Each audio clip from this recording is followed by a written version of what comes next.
This episode of What's Brewing with Humble Joes joins special guest Kyle Karum. Kyle is director of choirs at Seymour High School, where he gets the opportunity to work with over 200 students daily on music skills and performance preparations. Originally from Muskegon, Michigan, he has held a variety of assignments teaching in the field of music. He is in his 13th year of teaching and his 10th year at Seymour High School. Over that time, Kyle has served in a variety of capacities to benefit all students at all levels. He takes pride in the opportunities the SHS Choir Department has provided to these students over the past decade. In that time, the choirs have sung at dozens of home concerts, including the annual musical, at many festivals and competitions in Indiana, at St. Patrick's Cathedral in New York City, and in the collaborative events with the Bloomington Chamber Singers Voices. On March 6, 2025, they will perform with the Indiana University Singing Hoosiers at the Earl D. Prout Auditorium at SHS. Kyle is a proud father of Merrick, 7, and Rowan, 4. He and his wife, Kelsey, have been married since 2015. The Karum crew lives in Seymour and can be found at many local events throughout the year. Kyle holds a bachelor's degree in music education from Western Michigan University, where he graduated in 2012. He recently graduated with his master's degree in music education from Ball State University, where he also received a specialization in curriculum. Can't wait to sit down and talk with Mr. Kyle Karum. Hey, welcome back for another episode of What's Brewing with Humble Joe's Coffee. I'm Justin, here with special guest, Mr. Kyle Karum. Kyle is the choral director at Seymour High School. Choral director, yep. Very nice. We'll jump right in, just start getting in some questions and getting to know Kyle a little bit here. First, musical background. Tell us a little bit about your background in music. Yeah. So I've been, involved in music, especially like school music since I was, middle school. I grew up in Michigan, so west coast of Michigan, if anybody, I know we Michiganders do this, but right there in Muskegon, Michigan, and graduated high school 2006. Had a wonderful experience there. Got a chance to sing in New York City, Brazil. And sang in the world's tallest singing Christmas tree for 4 years there. So had some amazing experiences in that choral program. Then went on to study music at Western Michigan University, which was another great experience. Got to sing in Mexico, in Miami, a couple conferences and things like that. And then I graduated 2012 from Western Michigan University. And then in that time, of course, singing in a lot of ensembles and both school-related ensembles and community ensembles, and then got my first job in a little school up north in the northeast corner called Prairie Heights, which is in like LaGrange County, and then did that for 2.5 years and came down here to Seymour, and I've been here for about 10 years. So, very, very nice. I was actually in the show choir when I was in high school. Yeah, I'm a horrible singer and dancer. However, I'm sure you're better now than you were when you started. Probably not. Well, I played the drums. Okay, hey, so that's I was awesome. part of the. We need that rhythm section. The rhythm section for sure. Right. And one of the greatest things that people don't realize is when you're in the arts, and I was in band and in the choir. Those opportunities you get to travel. Yeah. Absolutely. So we went to New York twice and Chicago, and I mean those experiences, those friendships, they're just amazing. And that's one of the greatest takeaways I had being involved with band and choir. That's awesome. What about? So you said you got a lot of experience singing and performing a lot. Tell us about your most memorable singing experience, and then maybe the time did you fall on your face ever? You just totally messed up. I can't remember. That's been a minute as well. Like since I was, because we didn't do show choir per se. Yeah. Show choir's not really big in Michigan, but we do a lot of musical theater, and that's where one of my sort of expertises is. And so I do remember a couple rehearsals where we were doing these waltz circles and just trying to waltz, but also spin at the same time, and just slipping and not being able. And I think I probably fell, maybe not on my face, but maybe on my knees. Pretty bad, so the waltz is 3/4. Yeah, 3/4 and one la. So one of my biggest mistakes, and it was probably 10 years ago just playing at church, and I wasn't paying much attention, and it was in 6/8, not 3/4. Okay. And so I was just slow with everything, and cut that in half. Yep, that'll happen. The choir or the leader just kept turning around like, get on the beat. I'm like, I'm on the beat, man. I'm on the on the beat. I may be halftime, but I'm on the beat. Right. So yeah, those 2 meters can get confusing, but they're very different. yeah, we finally got it back on where it needed to be. Very good. What about most memorable? So most memorable as a singer for sure. I kind of mentioned already. We went to Brazil and got to sing at Cristo Redentor, which is the giant statue of Christ, and then got to do some performances there. Also did a recording project when I was at Western with a professional group called Seraphic Fire, and we made it was a very cool project that we got to do with singing alongside of a professional ensemble. So I'd say that was as a student. As a teacher, we've had a couple really awesome.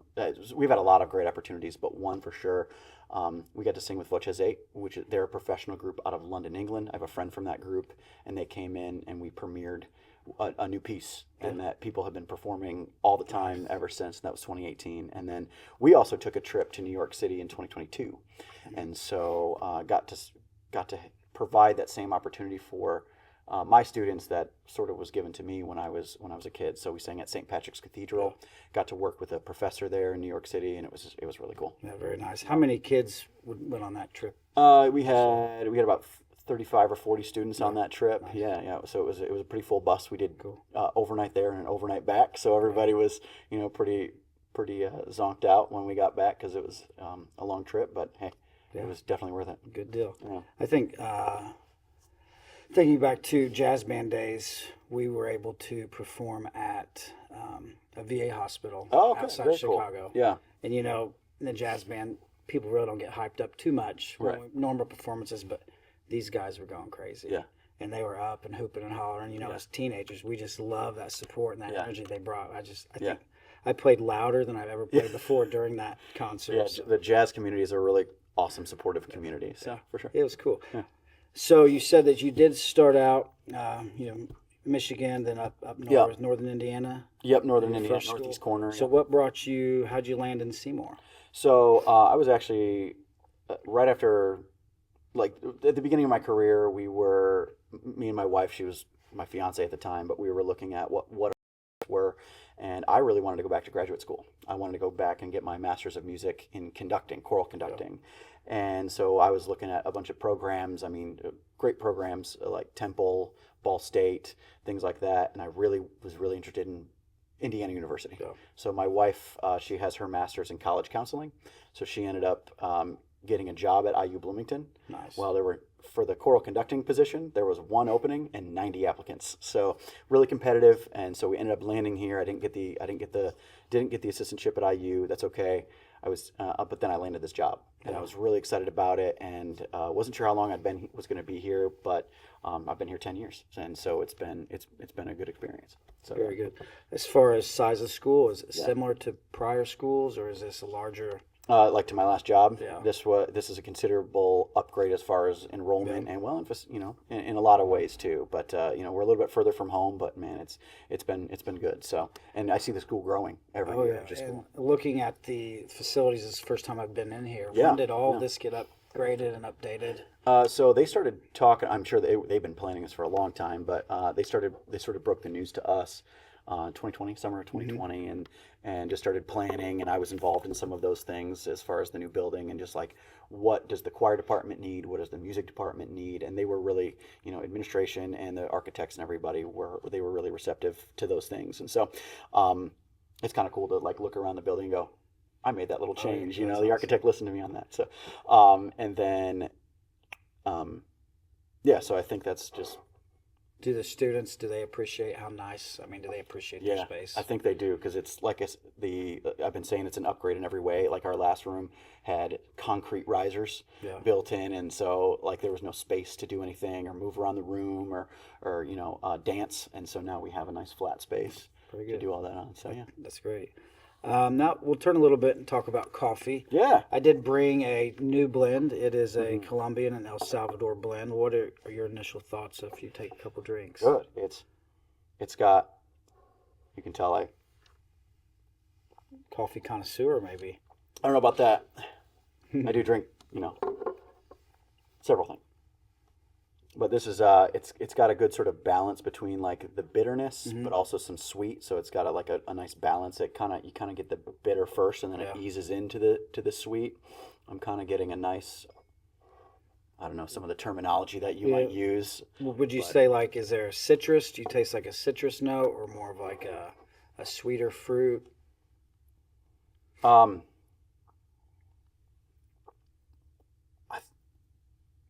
think I'm getting a little bit more of that citrus, like on the front end. Yeah, I think that's from the Colombian. Has a little bit of is that like is it like a grapefruit? Or is it more of like a I kind of get orange. Orange? Yeah. Okay, that was gonna be my next. Cool. Nice. Yeah, I know there are a lot of flavor notes in coffee itself, and so I don't usually drink it black, but it's cool. And that's been one of the things that like we've been able to experience is. Yeah.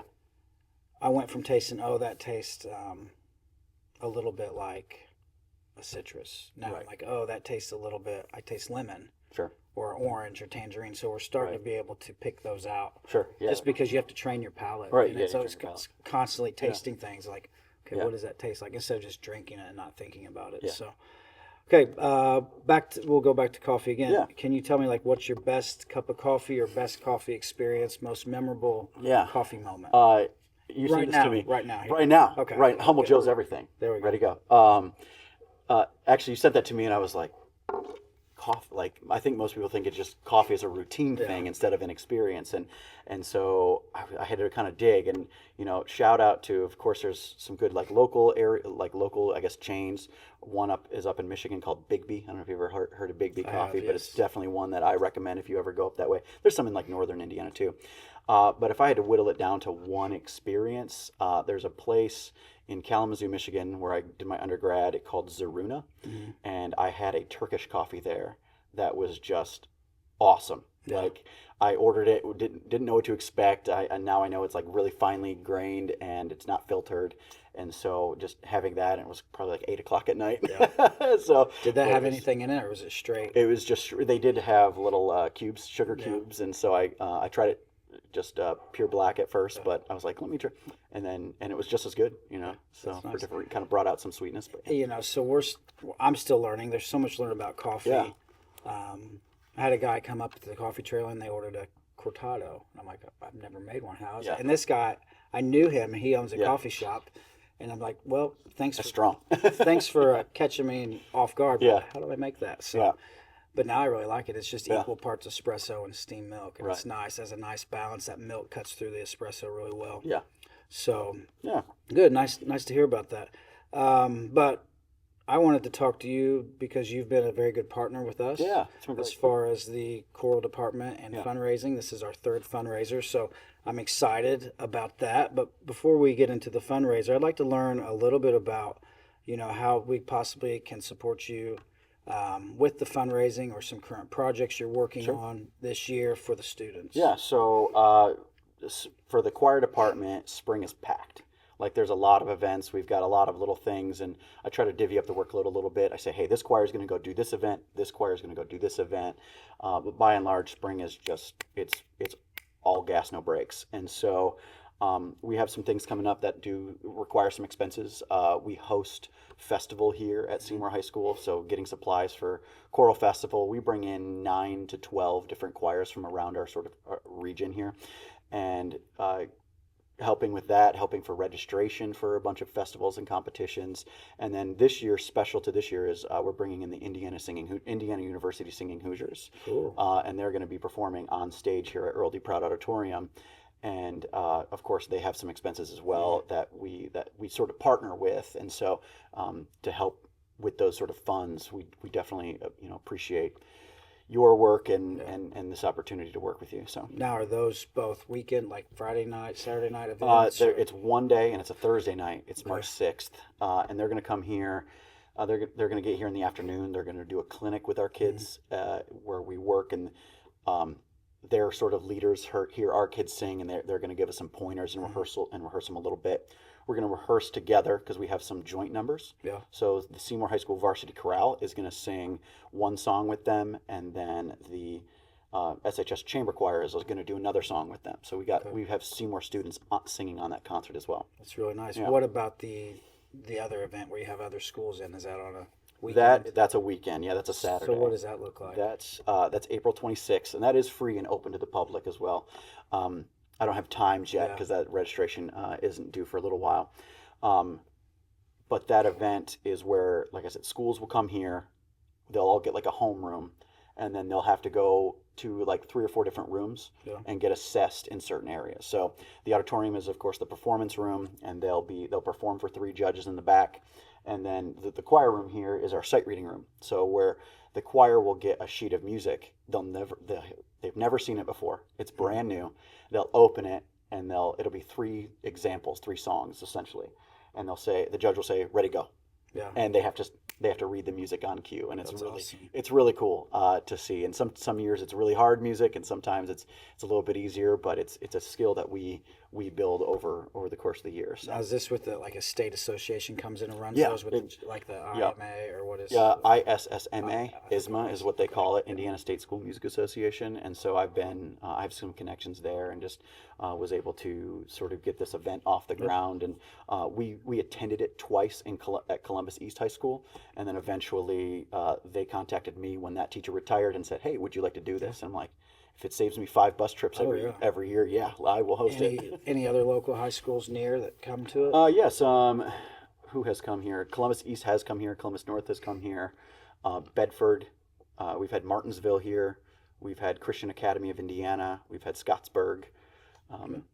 North Jennings County has been here. So kind of anywhere nearby that's a part of ISMA, they're invited to come here. Good deal. That sounds really, really neat. Yeah. What about? So I think I've been in education for 21 years, so a few more Yep. years than you have. I'm on year 13, so It's a great career. It does have some ups and downs and Yeah. a little bit of stress, but could you identify what would be the best moment that you've ever had as an educator? From performance wise, I think we talked about that, like the Voces 8 thing at Ball State in 2018, and then New York City. And performances are great, and they're a great way to showcase the students to the community. But where we really like to live and our sort of bread and butter is actually the rehearsal process. And like in our daily, it's not just it's not just, all right, we're going to learn a song. It's what is the process of learning that song? How do we interact with each other? How do we adapt to the music? Things like that. And so I think my favorite thing is when they have that aha moment of Yeah. I get this, or when we're like sight reading, especially when I give them a piece of music in freshman year, they kind of it's something they still haven't quite bought into, but maybe by the end they have that I can do this. Yeah. I can do this, and I can do it by myself. Give me that starting note, and I can sing the whole song, and I don't need anybody. And I'm like, that's my favorite. That's when rewarding, students yeah. have that moment, that aha, like I can do this. And I've had some outbursts of like kids just really excited that I learned the skill, and I can do this. And yeah, so that's the moment. And what about in your long 13 years, you said? Yeah. How have you seen it change? Have you seen many changes in education, or still too new that you've not seen much? No, I've seen some education changes, and I think the big one we all still talk about is COVID. That kind of shifted things for a lot of people, and I think we're starting to come back. We're bouncing back from that. Yeah. I see students who are really resilient and who are really adaptable, and where there was, and I'm speaking generally here, broad nationally when I'm talking with friends who are in the choir profession, teaching high school choir or whatever, and they're saying my kids, they're not buying into this, or they're not adapting. They expect me to just do everything for them. I didn't see that as much here at Seymour, but I'm seeing it generally nationally kind of bounce back to what it was, and just good kids who are coming in.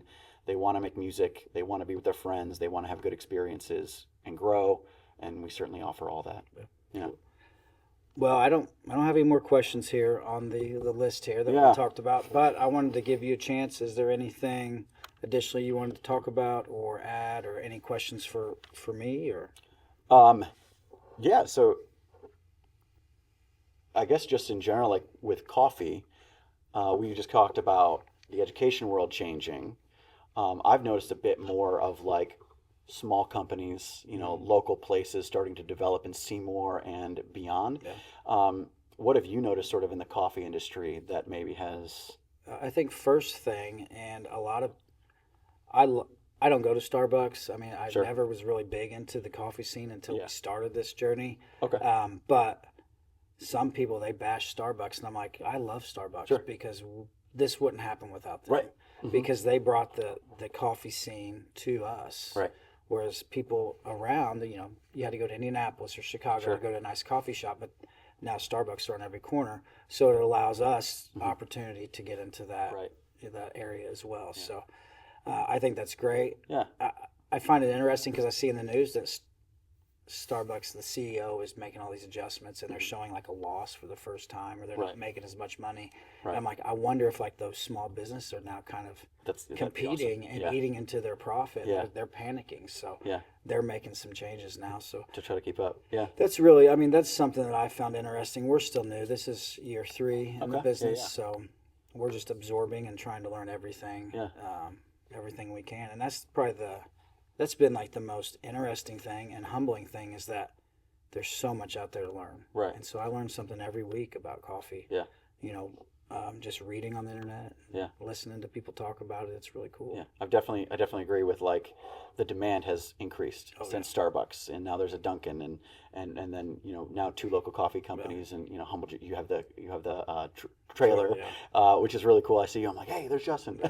But yeah, I've definitely seen sort of more embracing of the coffee culture here in Seymour, which is awesome. Yeah, it's a lot of fun. Yeah, absolutely. A lot of work, but it's a lot Oh, of fun. I bet. I can't imagine. So Fundraiser. yeah. So what's the details on that as far as timeline for you guys? Yes. And a little bit about that. So we are launching. We have launched already. So our fundraiser is currently live, and the best way to purchase, the only way to purchase, is through the pamphlets, the old school traditional style of fundraising. So every student musician in the SHS choirs has a pamphlet and has the info sheet. Orders are due on January 28th. Yeah.